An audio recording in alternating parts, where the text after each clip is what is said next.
Assalamu alaikum and good evening. Welcome to another program of the Classics Show. I am your host, Shabnam Riaz.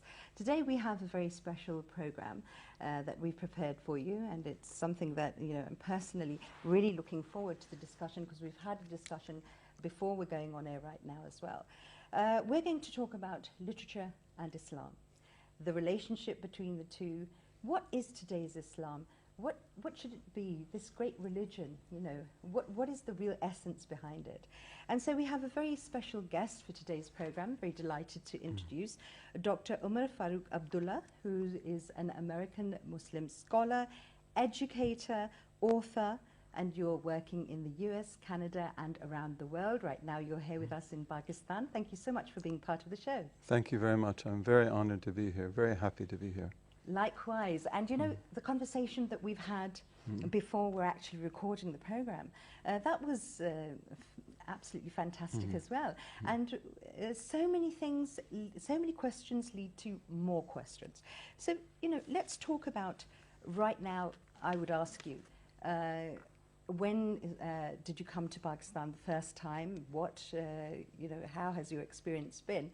And tell us about your first journey here. I first came to Pakistan in the early part of January 1982. I came here for a Seerah conference, which was held in Rawalpindi. Okay. And I've been back a number of times since then, and I really enjoy coming to this country, and I've benefited from coming here very much. Okay. So let's talk about your journey as well throughout life. Your education, and then how that led you onto the journey towards discovering Islam, and then the actual converting. How did all this come together? I was raised as a Protestant in the United States, a Protestant Christian. And in the church that I was brought up in, learning the doctrines of the church was required. We called that catechism. So I memorized the catechism. And I cared a lot about religion and about the church. However, after I became officially part of the church, which works differently with Christians than Muslims, we call this confirmation. Right. My father, who was a scientist, and he was also a Christian, but he was a professor and a scientist. He was walking with me one day after church, and I'm a boy. And he turned to me and he said, "Do you truly believe in the Trinity?" Right. I'd never doubted it in my life. But because my father asked me that question, then I had no answer. And I looked to him in shock. And I'm saying in my heart, "Do you not believe in the Trinity?" And my father told me a story about a missionary who went to China and tried to convince a sage that God was one, categorically, but he's also three. And essentially that broke the hold of the Trinity on me. In fact, I went to my pastor the same week and told him I had doubts about the Trinity. I was about 12 years old. Okay. And I began to drift away from Christianity from that time. And then I became convinced that God was one. However, I didn't know where to turn. And I didn't feel that I could accommodate my belief in Christianity in any form that I knew, and I wasn't attracted to any other religion, and Islam actually didn't occur to me. When I went to graduate school then in Cornell University to study English literature, I had to take a class in African American literature. Okay. And one of the required books was the autobiography of Malcolm X. Right. And reading that book had a huge impact on me. And part of that impact was that Islam is the religion that you need, and it is the religion that will fulfill you. And I'm thankful to God that almost immediately after reading that book, I embraced this faith, and I embraced it with great satisfaction, So great it was personal satisfaction. okay. So in that book, the autobiography of Malcolm X, that's where you found many answers to the questions that were going on inside your mind, and that exactly that time, that movement, the fight, you know, the civil rights movement, the emergence of Black Pride as well, and you know, Malcolm X as well coming out with. It's basically also a call out against oppression, because that's what was happening at that time. So oppression and its formation of literature, what sort of a relationship does that have, do you think? In this case, it had a fairly clear relationship because this was the end of the 1960s. And as you know, the 1960s in the United States and Europe was a time when the younger generation in particular, many of the younger generation, and I was one of those, were very concerned about oppression, imperialism, the dependency of the third world upon the first or the second worlds, as we called them in those days. And in that particular course, we began with W.E.B. Du Bois, who talks about the blacks of America and explains their problems and their legacies. And then also there were other books as well that led up to Malcolm. And when I began... The Harlem Renaissance at that time. Right, we were reading from the Harlem Renaissance. And then when I come to Malcolm, Malcolm spoke to me directly in a way that was very profound. First of all, he was from Nebraska. I was also from Nebraska. Okay.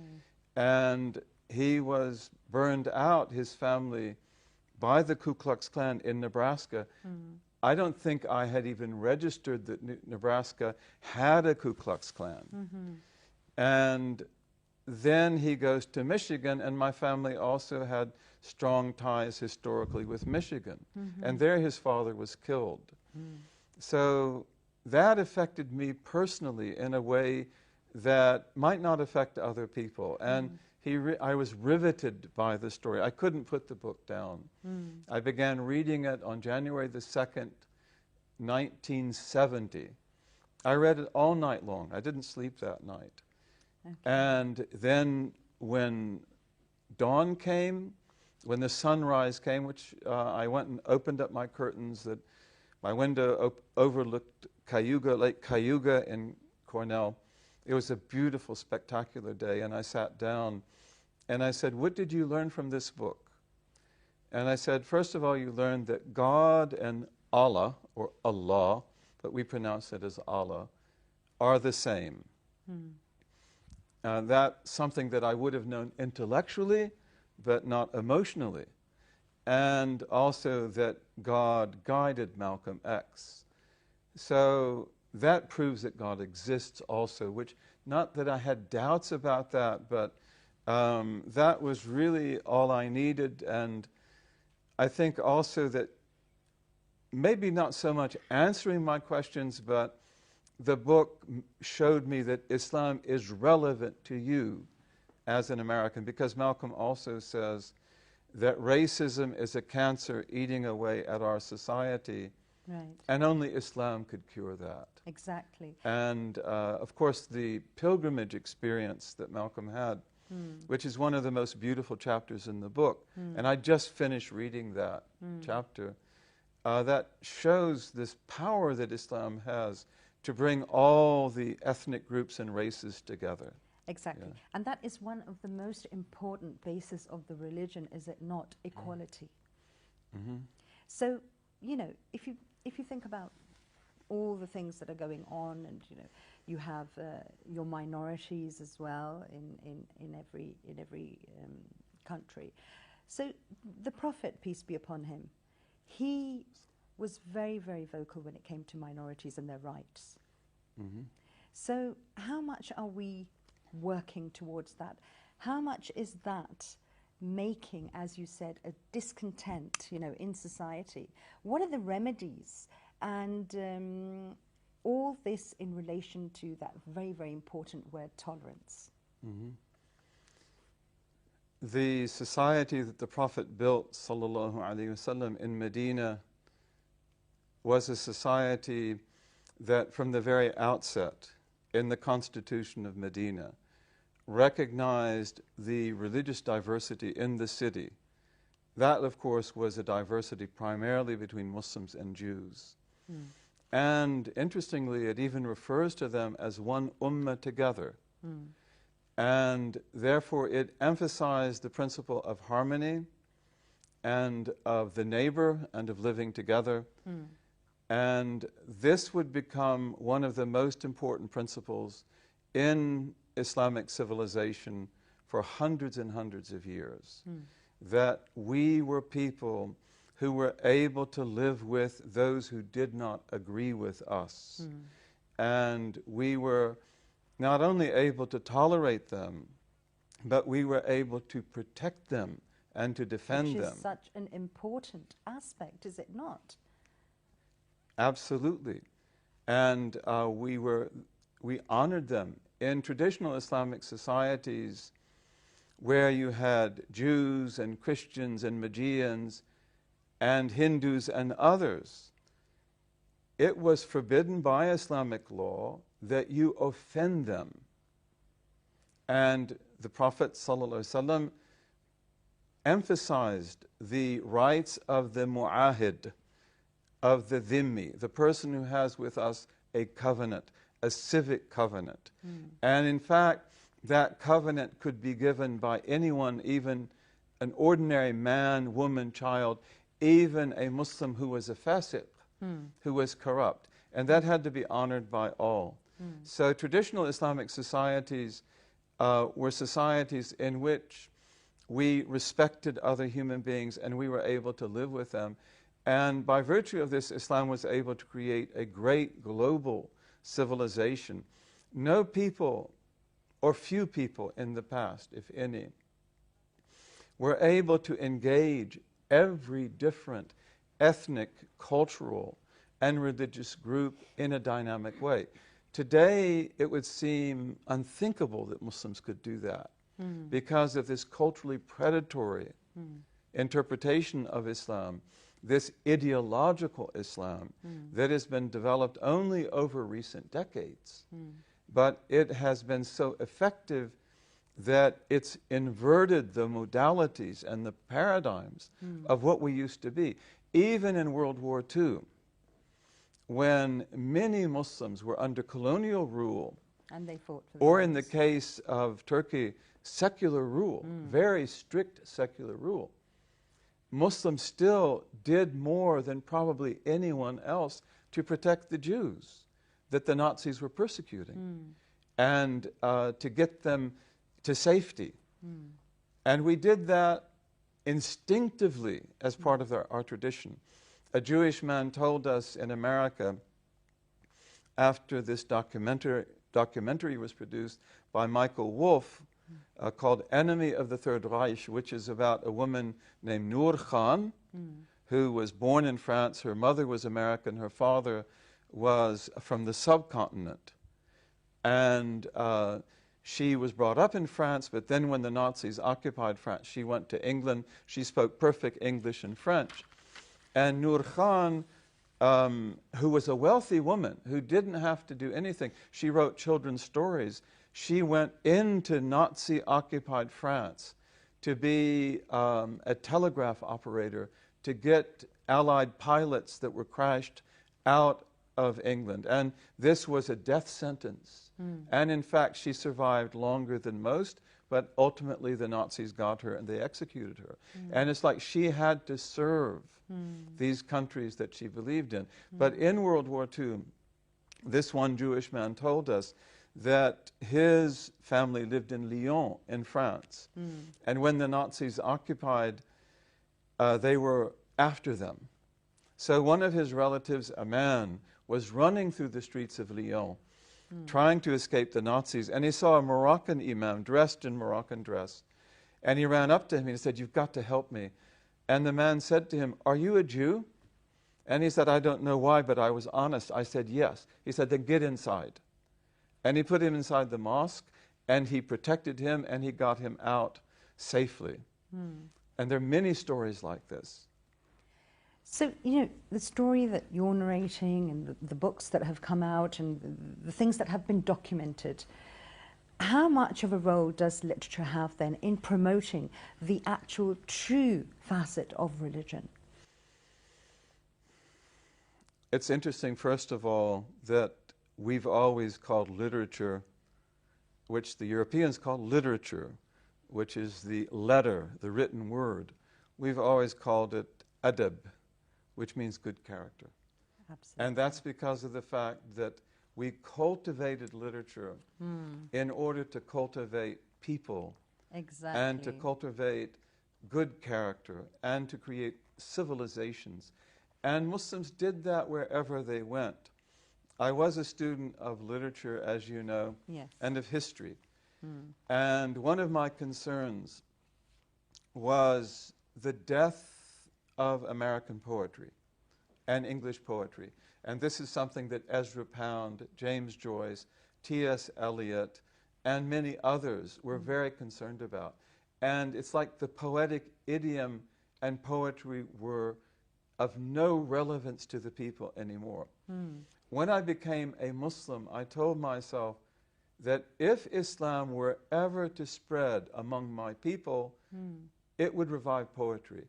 And alhamdulillah, with the influx of the immigrants coming from the subcontinent and the Arab world and elsewhere, which really begins in 1965 and then continues, so that we have a large immigrant population and their children, and then also with the phenomenon of conversion, which is quite distinctive in my country, but it's also in other countries. We see exactly that happening, that we have great poets, great poetesses, and they're breathing life into the English language, and they're making it a vehicle for teaching people about themselves and giving them consciousness.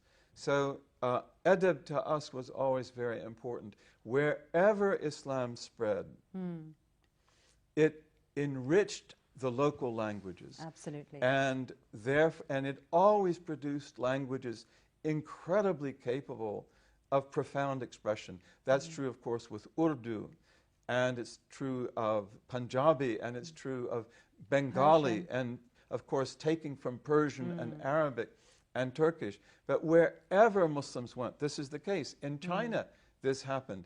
In the Swahili speakers of East Africa have epic poetry of the greatest stature. The houses of West Africa have different literary idioms that they cultivated in Hausa, and they have beautiful stories. And they took traditional West African folklore and they made it a vehicle of conveying the Islamic message.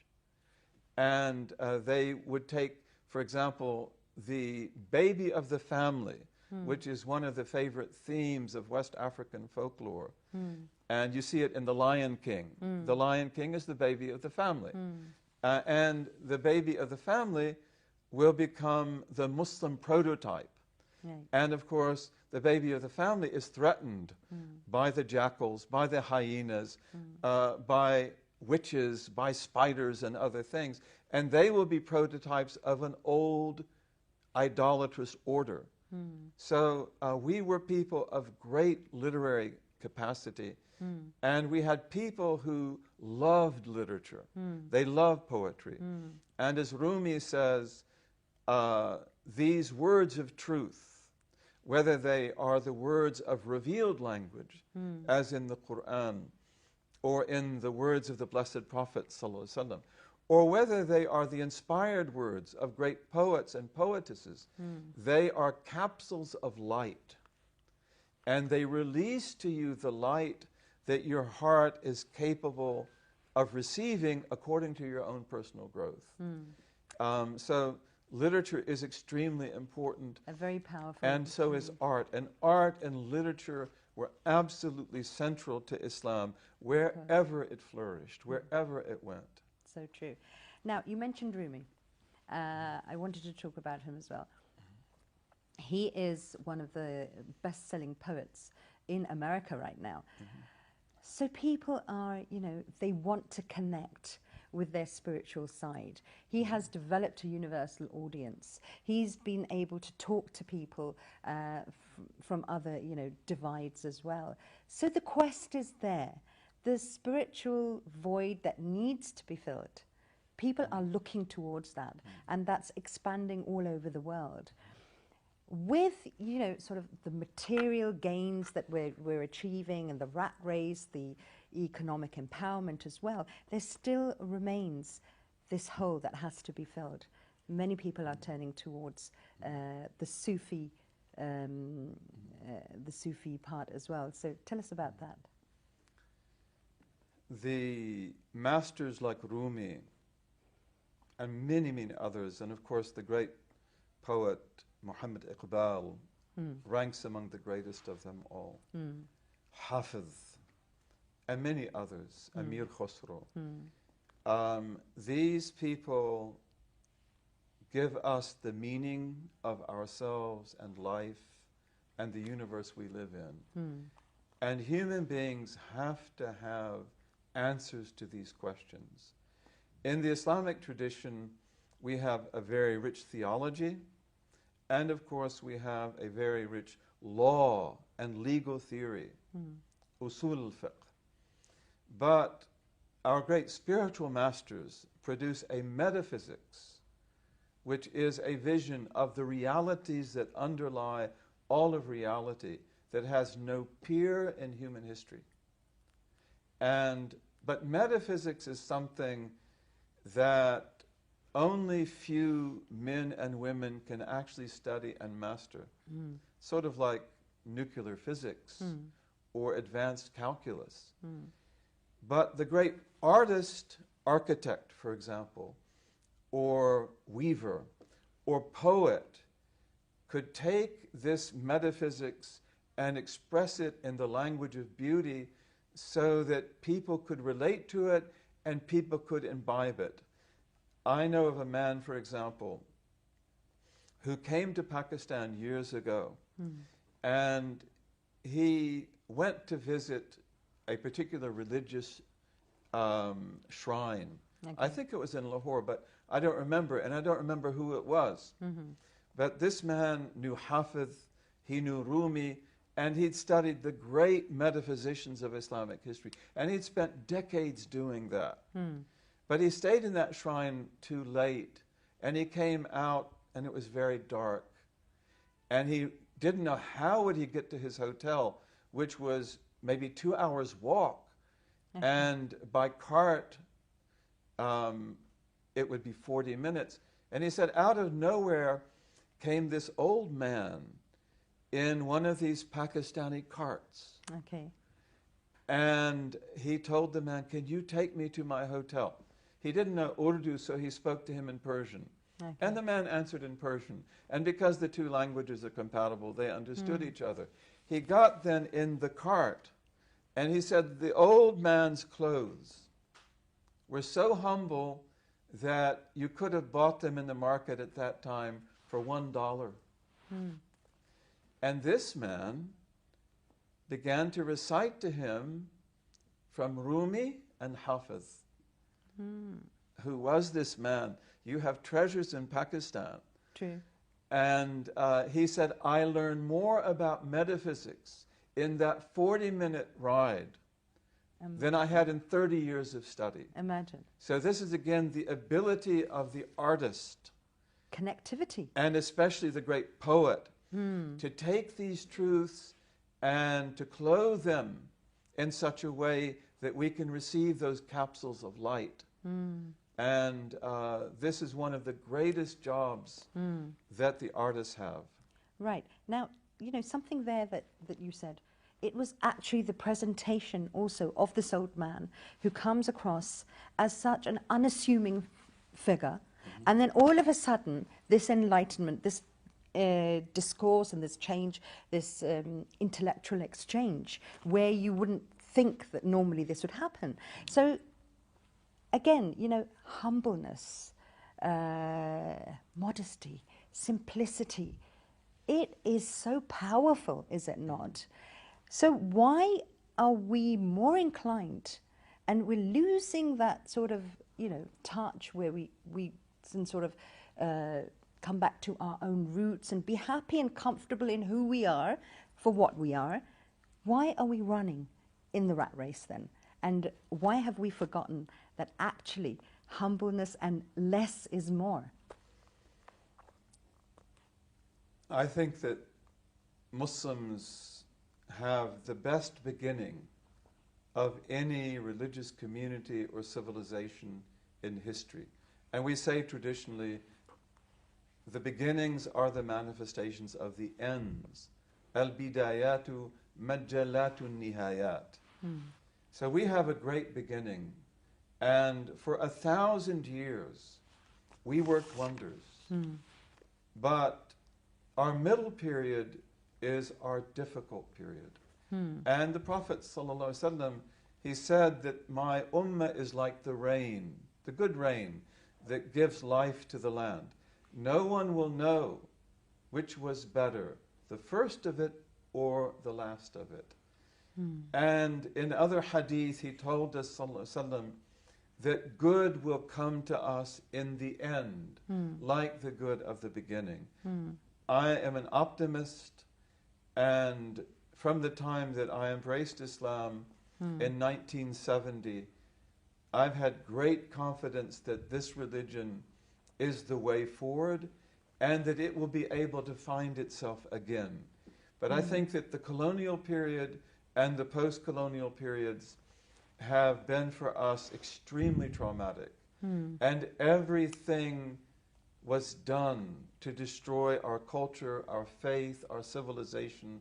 Our scholars, for example, in the traditional world of Islam, were people who were wealthy and independent.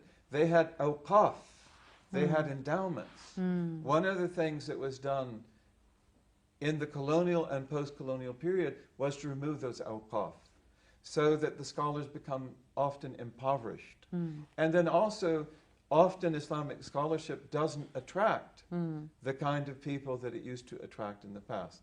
So we have to revive the spirit of Islam. And as you said, our civilization was based in humility, in ubudiyya, and in tawadu', and good character, which is so important. Good character is what opens the keys of heaven, opens the doors of heaven. Good character is based in humility and then respect of the other. Every aspect of good character is based in that. We also say that the tree of love, meaning here essentially the love of God. And the love of God is implanted in our hearts. It's part of our fitrah, of our primordial self.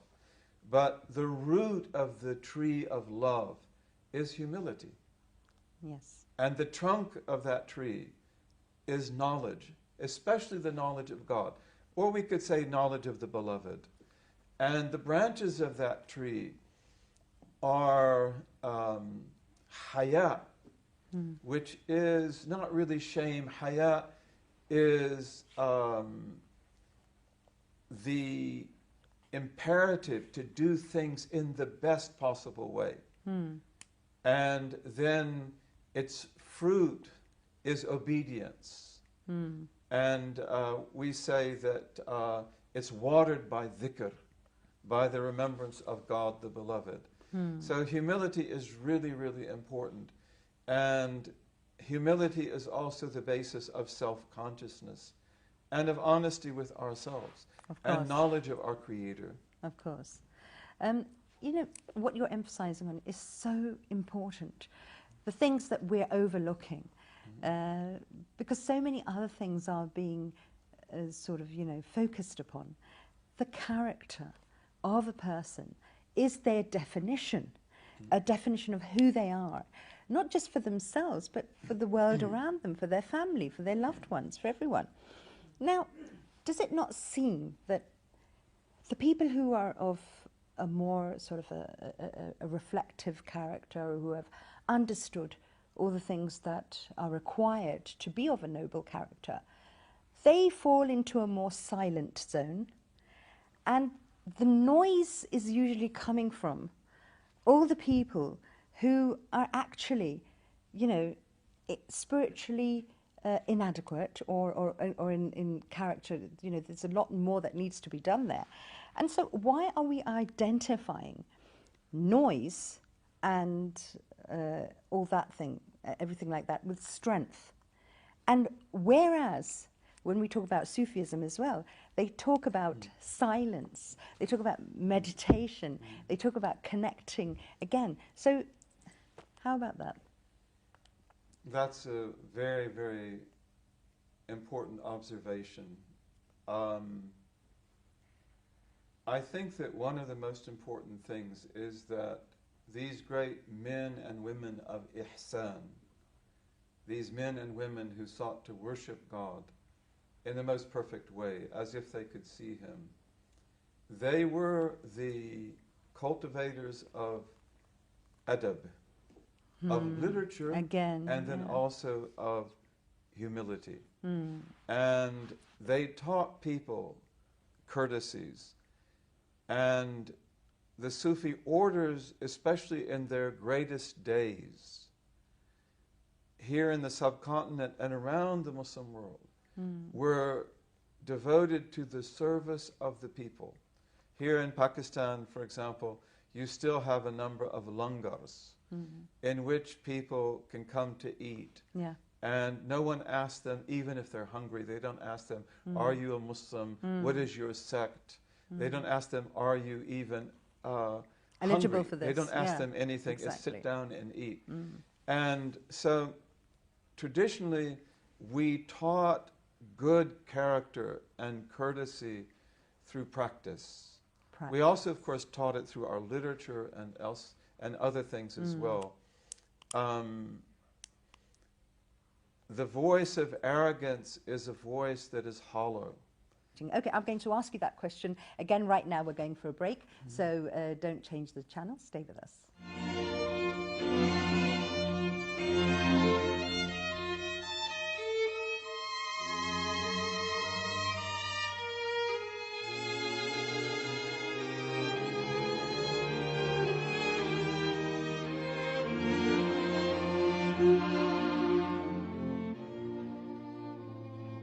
Okay, welcome back. Before we went to the break, I was asking you about the voice of arrogance. So, can you throw some light upon that? I could really speak about that more specifically in the context of my own country. And perhaps that's even more appropriate. The 1960s, of course, saw the civil rights movement. And one of the most important objectives of that was to get rid of the doctrine of white supremacy and racism. In the 1970s and into the 1980s, there were very concerted attempts at creating a culture of civility and not saying certain things, not speaking in certain ways, not offending people, not dividing people, but trying to unite them. Unfortunately, in the 1990s and into this century, the right wing in particular began to cultivate uncivil discourse. And it began to do things that were unthinkable before, outrageous before. And of course, our last election was an example of that, of playing the white supremacy card and saying things that had become unspeakable. Exactly. So this divides society.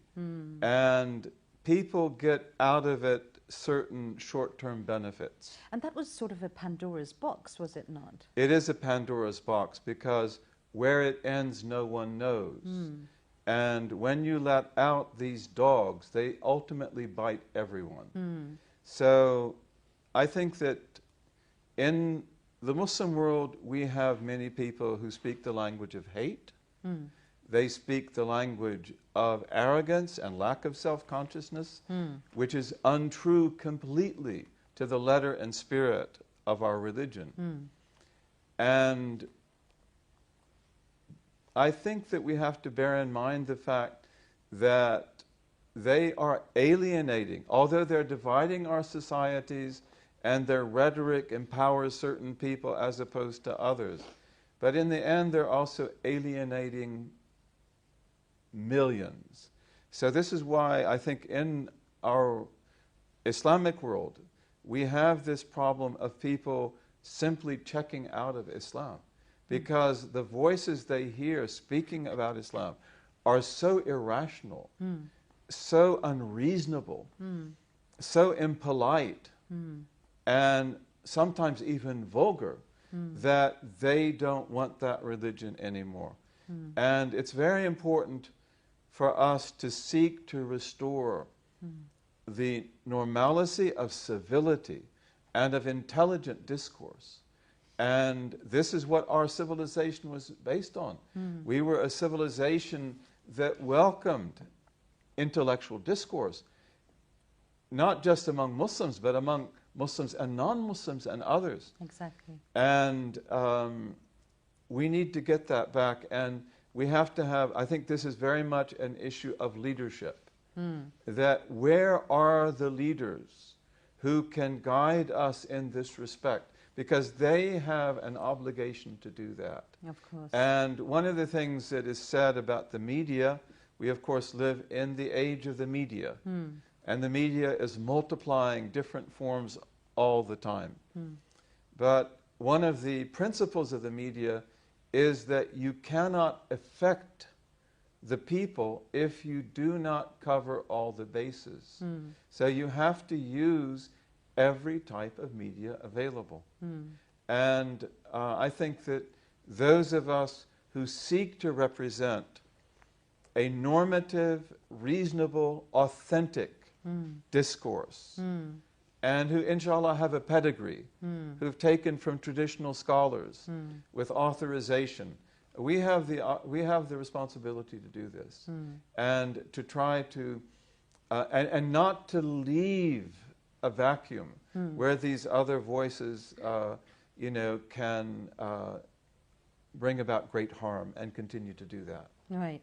And as you've said, that that's such a huge responsibility, and for somebody who's in a position to take that knowledge forward and present it in a way that it's appealing to others.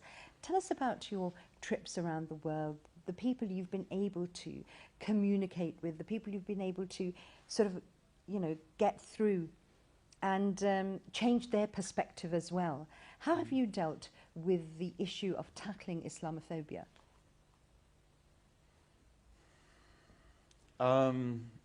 Islamophobia is, of course, a huge problem in my country, the United States of America, and in the Western countries in particular. And now, in fact, it's spreading even to other countries, even to South America, even to China and to Japan and elsewhere.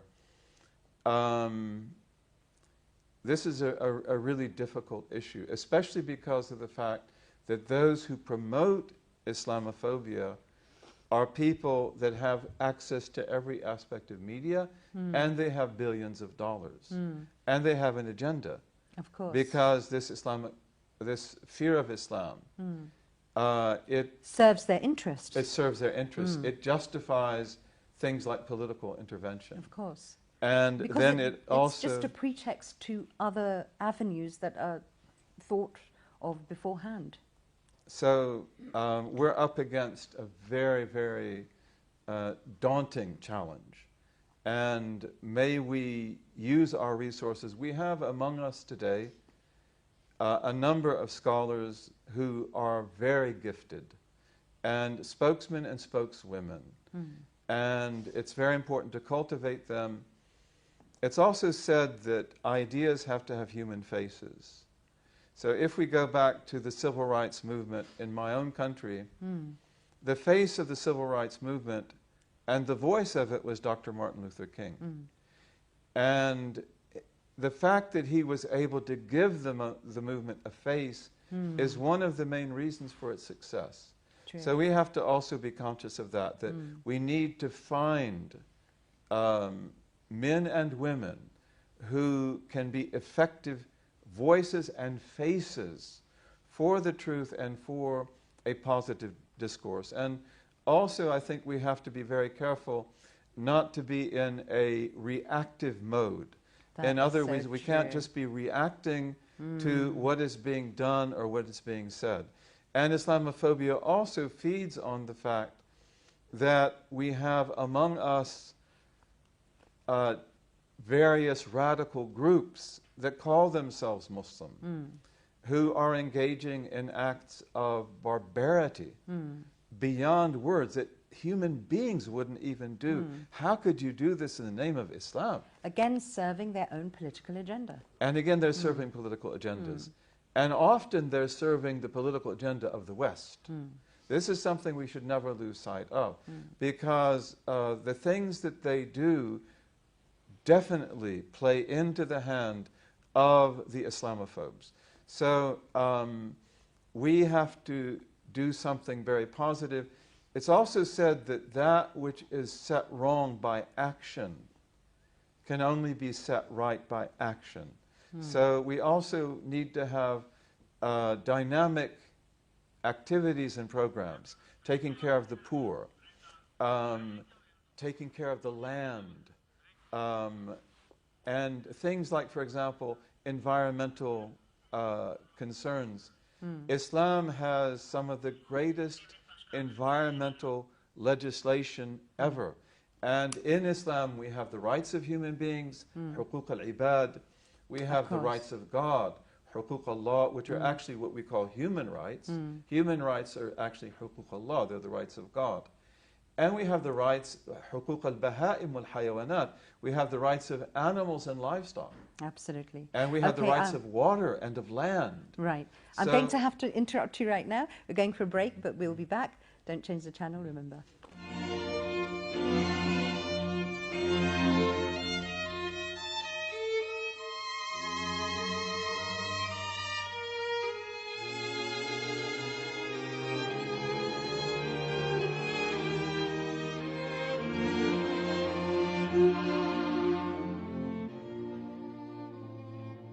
Welcome back to the program. Dr. Omar Farooq, we were speaking about Islamophobia and how to deal with it, also the impact of the media. And you were, telling us some things that are very, very important information. One of the things that we have to do is to be proactive and not to be reactive. And we need to find very good things to do that are beneficial and that are, inshallah, sincere. But we can't just be reacting to a bad situation. And as I was saying, Islam has some of the greatest environmental legislation ever. And therefore, to be actively involved in that is something very proactive and very good. And it also wins us allies among some of the best elements of human society today. Another thing about Islamophobia that we must remember is the fact that it does serve also as a smokescreen, so that while focusing the attention of certain countries, especially Western countries, on a very small minority of Muslims who are these violent radicals who do not represent 1 in 100,000 of us. Exactly. Then also they take away attention from other big problems like right-wing violence. And the development of the right wing in my country and in Europe is also a very significant threat to our societies. So we should talk about that as well. Then also there are things as well like the economy and other issues that need to be talked about as well. So We have to use the means that we have, and we have to use them very intelligently. And I hope that we will be successful, that we'll find ways to do that. Right, exactly. So, when we talk about taking this a step further, being proactive instead of as against reactive. So basically, all of us are an ambassador. We're working as ambassadors of our religion. In the early days when Islam was spreading, it was spread a lot through example, through practice, through people, as things you've mentioned, character, integrity, humility, empathy. All these things were characteristic of our religion, and people used to ask, that the code of conduct that a group of Muslims used to have in the early days when Islam was spreading, and they used to say, who are these people? They respect the way they speak, the way they behave, the way they conduct themselves. That was the main reason that people were attracted towards the religion. So another thing, taking that further, is that, basically, instead of worrying about all those people around us, the main person you have to start with is yourself. Mm-hmm. If you're going to set things right, which in Arabic we call islah, then first you have to be right. You have to be salih. So if we were to talk about having what is called an Islamic state, have to be very careful about using that word today because of its misuse. But what about the Islamic state in me? Exactly. Do I have an Islamic state in me? Everything begins with the heart. It is the heart which God addresses, and that heart has to be sound. The Salaf as-Salih, the upright Muslims of the first generations, were all of them fundamentally concerned about the heart.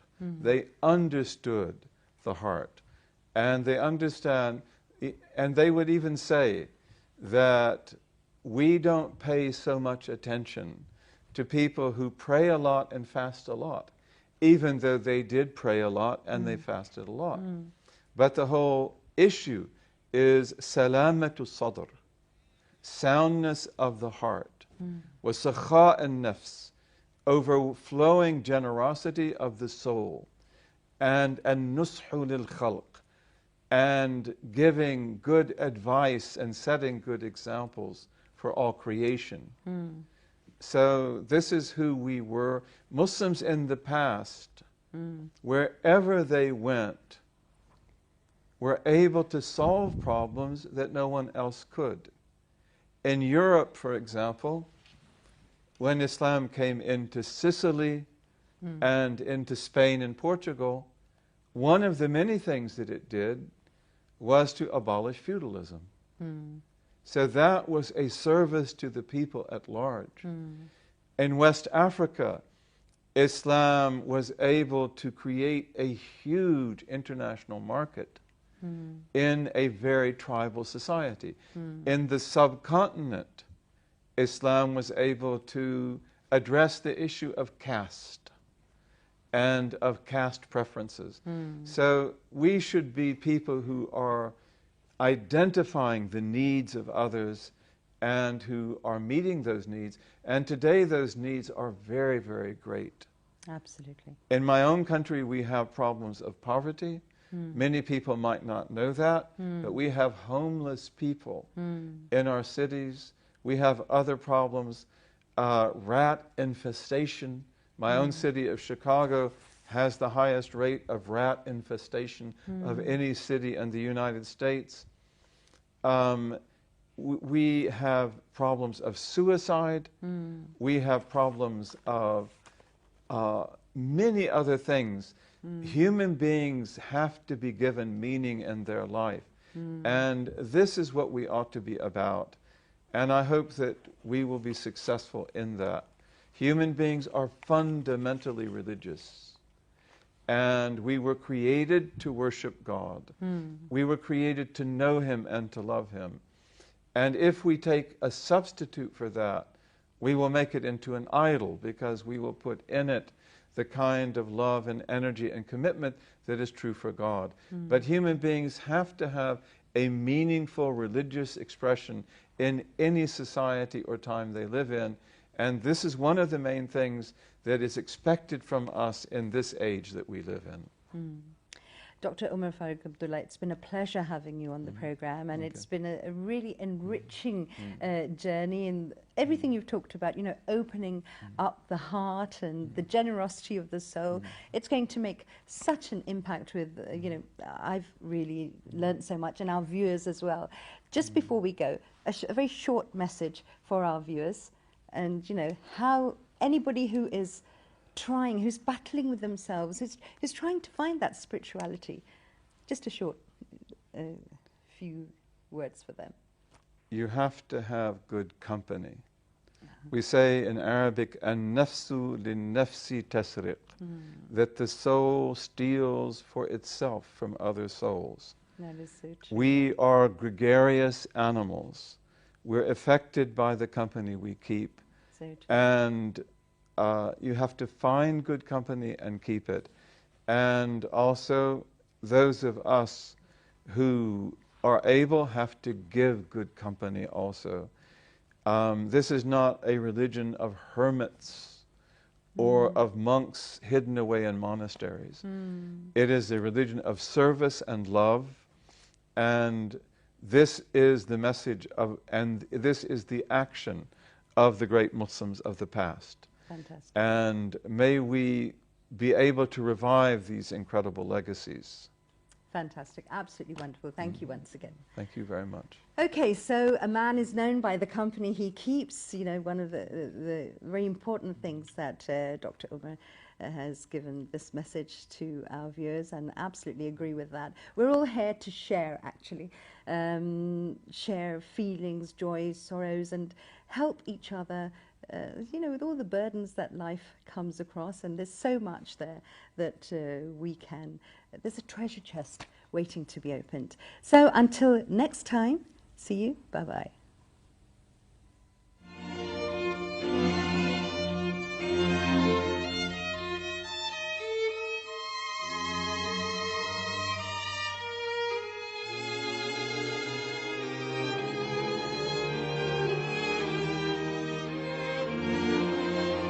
Thank you.